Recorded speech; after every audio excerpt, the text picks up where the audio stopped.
Next, we have Intellicheck. It trades on the NASDAQ under the symbol IDN and is an identity company that delivers on-demand digital and physical identity validation solutions for KYC, AML, fraud, and age verification needs. Please welcome CEO and Director and President Bryan Lewis. Hey, Bryan, how are you doing today? I'm quite well, Anna. Yourself? Wonderful. Thank you. Okay, Bryan, the floor is yours. Call me back when you're ready for questions. Okay, I'll just run through a presentation about our company because we are this little company that people haven't heard of, but have some of the largest clients, banking clients in the world as our customers. So we'll run through the presentation. This is also online. You can find it on Intellicheck.com. Obviously, forward-looking statements, all that kind of stuff, the cautionary statements we have to all talk about. But just who we are at a glance. We are used across a variety of industries. Our main revenue source comes from banking and financial institutions, particularly those issuing credit or doing just at the teller workstation banking. We're also in retail, automotive, alcohol, tobacco, cannabis, and then growing more in gaming, title, and automotive. One of the things that makes us very different is that we work with existing hardware when it is in person, which is a giant cost saving. If you look at sort of some of our competitors and what they require to be able to take a photo of the front of the license, you know, it's basically $600 or more per location. And say when a retailer wants to be able to offer credit at anywhere in the store, you can do the math and those numbers add up really quick. Things that I'm kind of excited about is for the past 45 months, our trailing 12-month SaaS revenues have increased. We've got a 4-year CAGR of 56%, consistently have gross margins greater than 90%. We definitely feel that we'll be adjusted EBITDA positive for 2023. And the fact that we continue to expand into new markets means that our product is viable in many, many industries. So, you know, and again, who we are, we think that we're the best step in identity validation to stop fraud losses and do anything that you need to do in AML and KYC. And we say we're the best, but not really. It's our customers who say they were the best. So we were used by the New York State DMV as a test before they put us into the New York State SLA and other areas. They ran over 1,000 fakes against us. They caught every single one of us. They didn't tell us that. They told CBS News. And then a bank that probably a lot of people maybe listening on this call actually bank at, their SVP of fraud said we were a top 5 game changer in terms of stopping fraud. So we're excited about what we do, but I think our customers are even more excited. And then just to give an idea of the size of the market and the fraud losses that we're talking about, this is data that comes from Javelin Research. You know, so basically 15.4 million Americans in 2022 were victims of fraud. $20 billion lost, and the average person lost $1,300 overall. When you look at account takeover, where they walk into a bank or, you know, call up, you know, your credit card company and pretend to be you, account takeover, you know, that fraud loss goes up to $2,000. So it's not trivial, and it's important to a lot of people. I also say that part of what makes us, again, unique is we have law enforcement across the country that uses us to validate IDs. And I think, why is that important? Law enforcement are the only people that can actually check with the DMVs to see if the data on a license is real across every DMV in North America. Instead, they use us because they find us just as fast, just as accurate and much faster. We return responses in about 44 milliseconds. So it's completely on time, on demand, wherever you need it. Okay. So, and again, we're very different. As I said, we work typically with the existing hardware. So the same scanning gun that they use to ring up merchandise at a retail location, or the device that can read a check when you're at a bank branch, can also get us the data we need from the barcode to be able to authenticate the license. And currently we're in over 4,800 bank locations, and that is growing, and in well over 30,000 retail locations. So again, I would bet that many people listening to this call or watching this have gone through our process and you just never knew it, which is an important part about what we do. We allow our customers to get more good clients faster without making them feel like criminals. So no large upfront costs, very, very simplified user experience, more customers faster. So part of where we're used, just to give you an idea, and certainly we do a lot, if you go to a bar, and you look underage, they might be using us on a mobile device to see if the license is real. But the majority of where we're used is in both physical and digital new account opening opportunities. So whether that's instant credit, buy now, pay later, you go to your bank and you're looking to withdraw a certain amount of money, or you want to do a wire transfer, they want to make sure it's you. Loans, automotive test drives, title insurance, all those places are where we are used. We're used either in person, everything from as simple as being on a cell phone to being integrated into the point of sale system. The next big area that we're used is card not present. I don't know about y'all, but I don't like carrying around a lot of credit cards, but I certainly like to get the points. So I can walk into a store and say, hey, I don't have my store branded credit card. They'll ask me for the driver's license. They scan it. We say that, yes, this is real, or it's not a real license. Send the information off to the bank. The bank says, yes, Bryan has a credit card here. Offer him the credit. Then we're also used very much in bank branches and call centers. So if you call up, and you say, I would like to take all of my points and turn them into debit cards and send me all that stuff, they might want to make sure that's you. So as simple as sending a text to your phone, which then turns your phone into a scanner, you scan the license, and we're going to let our customer know that you are real.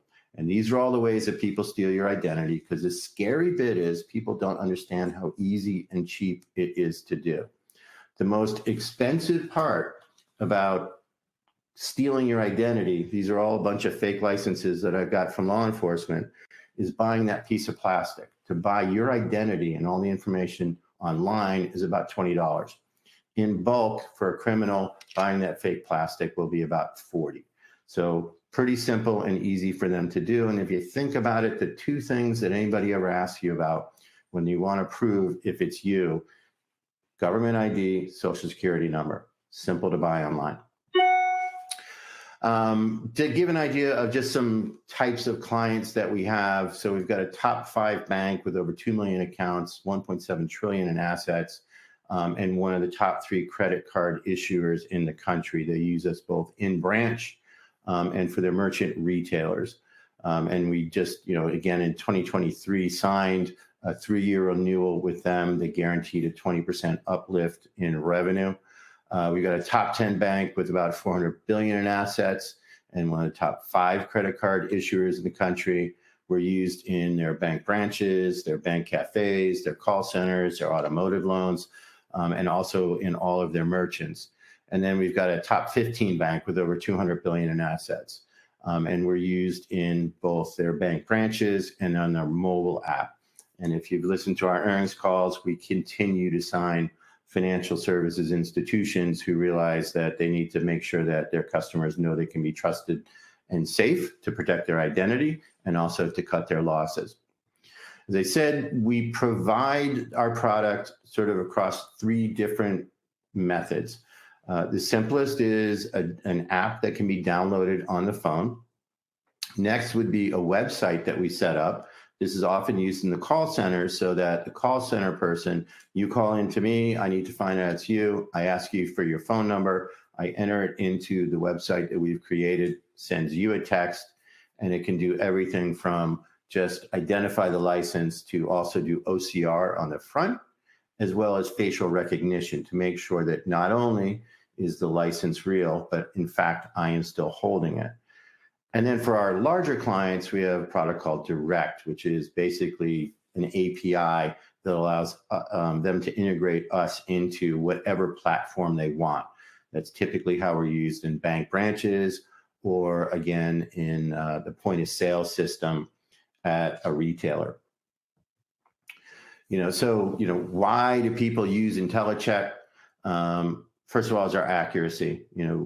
We don't say this. Our clients have told us that we're greater than 99.9%. A lot of people claim that. Our law enforcement clients tell us that we are that accurate. We're extremely fast, right? Again, about 44 milliseconds for us to return a response, which makes our clients very happy, because the last thing they want is a line at the retail checkout counter, right?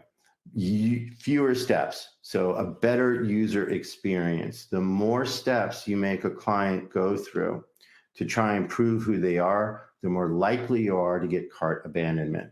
Since our clients trust us to do it in one step, fewer steps, less abandonment, they're happy.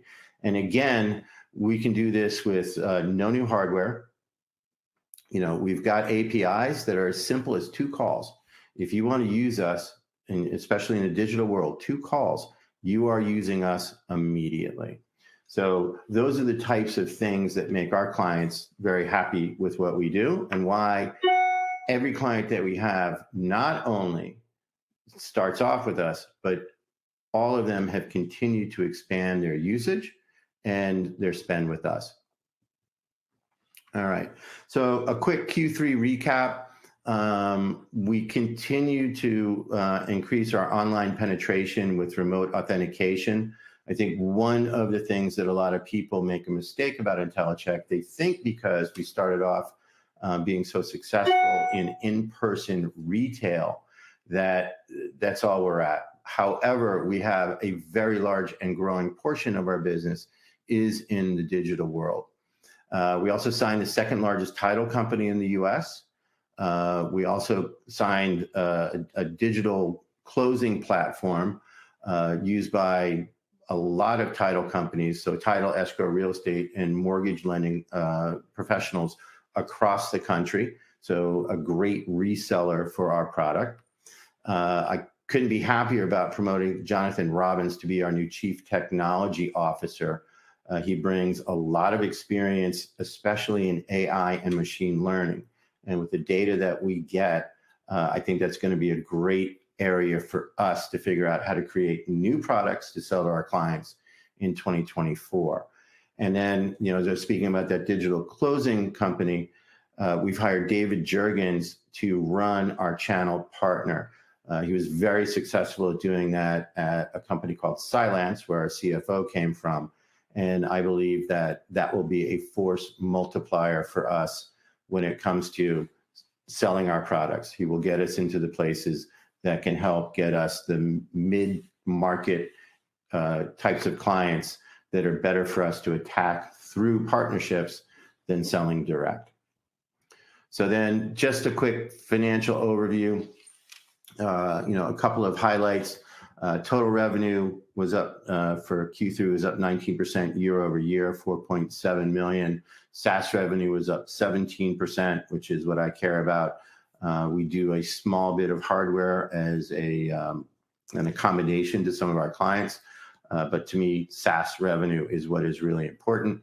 And again, our gross margins for the quarter were 91%. We've got plenty of cash on hand. One of the questions that we always get asked is, do you feel like you're going to need to go out and raise money? And Jeff and I are consistent in our answer that is no. Stockholder equity is 17 million. We have 0 debt. Very, very clean cap table. And our adjusted EBITDA continues to get better. For the quarter, it was a negative 271 million. The other thing I would say is that throughout this year, we've had some one-time expenses, particularly severance and some expenses related to the restatement that we had in 2022 that will not be happening again. So just important things, I think, to make sure that people understand. If you're looking at our expenses, a lot of them will not be recurring.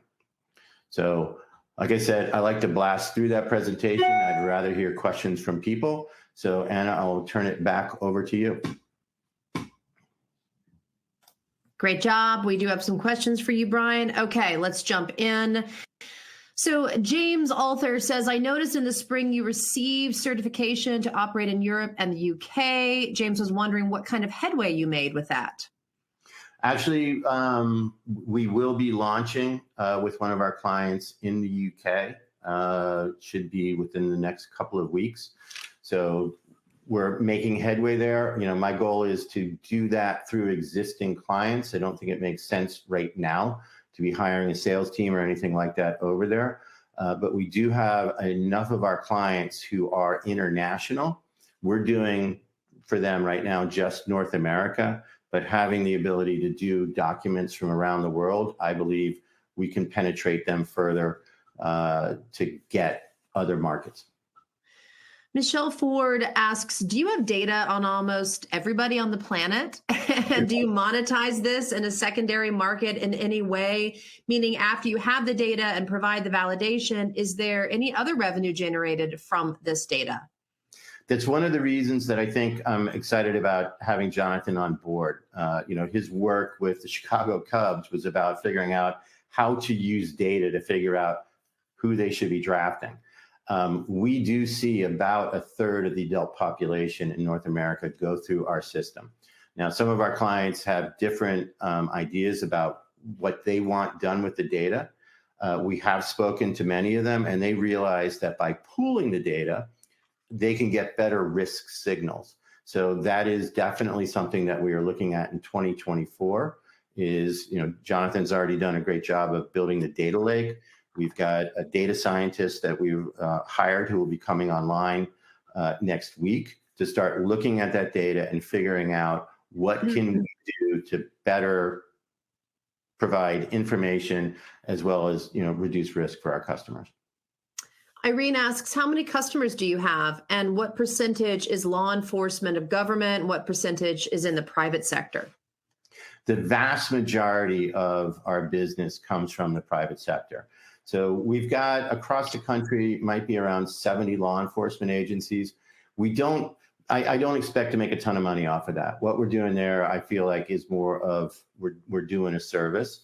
And they also become some of our greatest salespeople because they go in and bust a bar or do something for selling to underage kids. Of course, that bar then immediately calls us up and signs up.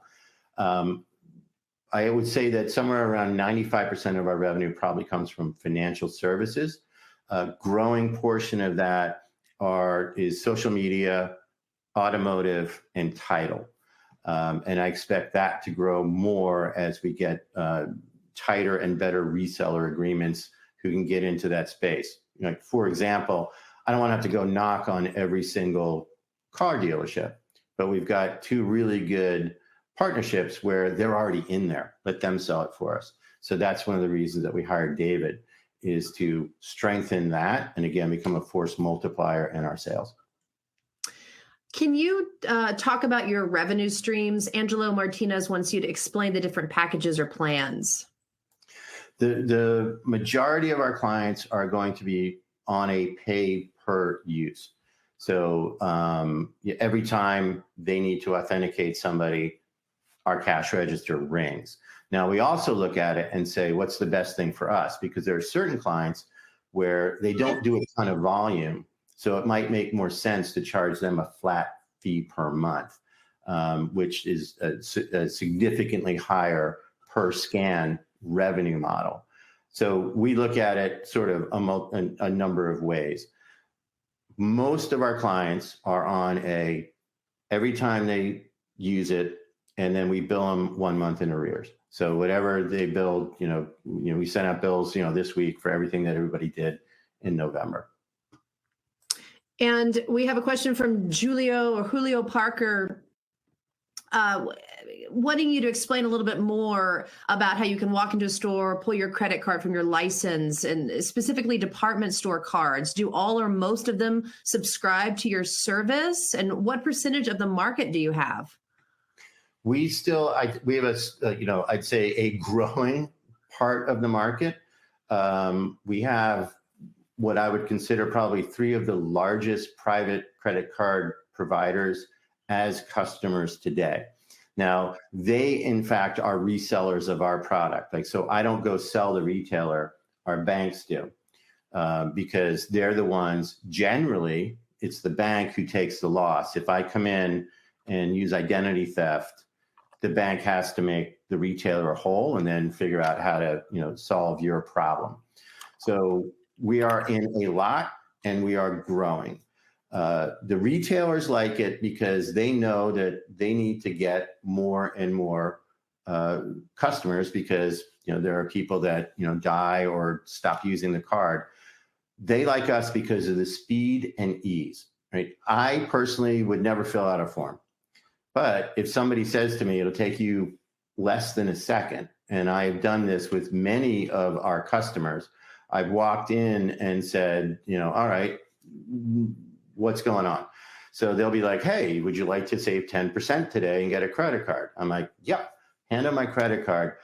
The only thing, my driver's license, the only thing I have to do is type in my social security number. And generally the credit has been issued before they can even get my merchandise in the bag. So the retailers love that because if you look at the math behind how much they make, just look at the financials of most major retailers, they make almost as much money off of the credit card program as they do from selling merchandise. So they love the fact that we make it easy, and the banks love the fact that we're cutting their losses. So with that, Lucy Kane asks, is your key to growth new customers or adding services to existing customers? And what does your sales team look like? What's the roadmap? So there's kind of three areas where we continue to increase revenue. One is price increases because we definitely have pricing power. And I'd say every renewal we've ever done has been with a price increase. Then there is using our existing clients having new use cases. And it's once we get into a bank, they then find all sorts of other areas. When they see how effective we are in whatever their first use case was, they then will put us in many, many other areas. And then I would say that new accounts are going to be a big portion of the growth next year. We did basically a hard reset of our sales team over the past year. I think that they are definitely hitting their stride. I look at the pipeline. I'm not usually, I started off in sales. I believe in closing more than pipeline. But what I see them doing, I can actually see the ball is definitely moving downfield, and they're doing a great job. So that's kind of the three areas where we grow. And Simon Hall wants you to talk a little bit about the channel partner program. How does it work, and how are partners incentivized to sell? So formalizing the channel partner program, I think, will be a good thing for us. We've kind of stumbled into good channel partners, but I think that salespeople are salespeople, and they're like, I think I've closed it. Having a channel partner person who understands the fact that you've got to make it easy for their salespeople, provide them what they need, and then also provide them incentives. So, giving the same sort of incentives that I would to our own sales team. So we'll give them, in a way, a price break that would be the same thing as we would be paying a commission to our sales team. And when you're running at the margins we run, we can definitely pay a good commission to whoever our partners are. And I would say that David's done a great job. He's already got 2 partners that we should be signing before the end of the year. So I expect that the channel partner program will begin really getting runway in the beginning of the year, and I expect the revenue in the second half of the year. And Larry Munoz says, you mentioned you give customers a piece of hardware as a concession. So what type of terminal does your platform work through? Can you break down that process? Yeah, so we don't give the hardware away. We will purchase it for them if it makes it easier. But that's just a tiny bit.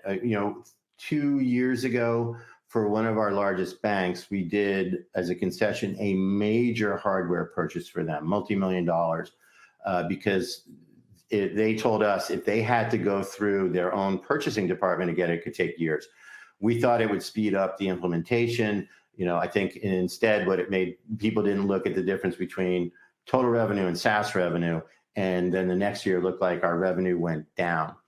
So almost all of our clients do not require hardware. So again, whatever they're using, there are multiple companies that sell scanners that are used in the bank branch to read a check. We work with all of them. We've never gone into a retail store and not been able to work with the scanning gun that they use to ring up the merchandise. To be very technical about it, merchandise is a 1D barcode, a driver's license is a 2D barcode. It's just basically a change into simple change on how the scanner works. Ashley McLaughlin says there's obviously many competitors in your space. And since your success depends on customer growth, how is your mousetrap not only better, but a better value for the end users? So there are a lot of people that people consider competitors to us. However, they do something very different. They do what I call templating. So they need a picture of the front and the back of the license. And what they are going to do is look at that photo and say, is everything in the right spot? Are the holograms in the right spot? Those types of things. And I will tell you that that's what our law enforcement clients tell us why they use us, is because the bad guys, they got it down. If you go to any one of these websites, they all talk about the fact that the license will scan. The reason for that is there is a standard on a barcode that is published that nobody uses. No state uses it. No province uses it. None of our territories use it. They're all different. They're all unique. That is our secret sauce. We know all of those from having worked with the DMVs for years and years and years. So we have knowledge that is better than just doing templating, because I'm going to say most of these licenses, the fakes, come from China. That's where we also buy most of the plastic to create the licenses. They have them down. Norman Higgins asked, where do you get your data to verify? Do you subscribe to a platform? And if you could break down the back end, how does the back end work? So this is all our own proprietary knowledge, right? So we do partner with people for facial recognition because in my mind, that's becoming a commodity. So we've got a lot of people that, want to work with us for that. When it comes to the document verification, that is our own proprietary information. We are both on Azure and AWS, moving more to AWS because we expect that will cut our expenses, IT expenses, significantly in 2024 because there's more open source and it's easier to do containerization in there. So that's where we're moving our clients to. Well, fascinating industry, Bryan. It's important as well. And the future is here. So do you have any closing remarks for our viewers today? No, other than, I look at, the fact that we're excited about what we do. I think, Jeff and I, Jeff Ishmael, the CFO, we prove it because we put our money where our mouth is. We buy equity in the company. We believe in it. And I think we're doing good for a lot of people. Great. Well, thank you for your time and presentation. We'd love to follow along with your journey in 2024. Sounds great. Thanks so much. All right. Thanks, Bryan. Okay, everyone, stay with us. We'll be right back.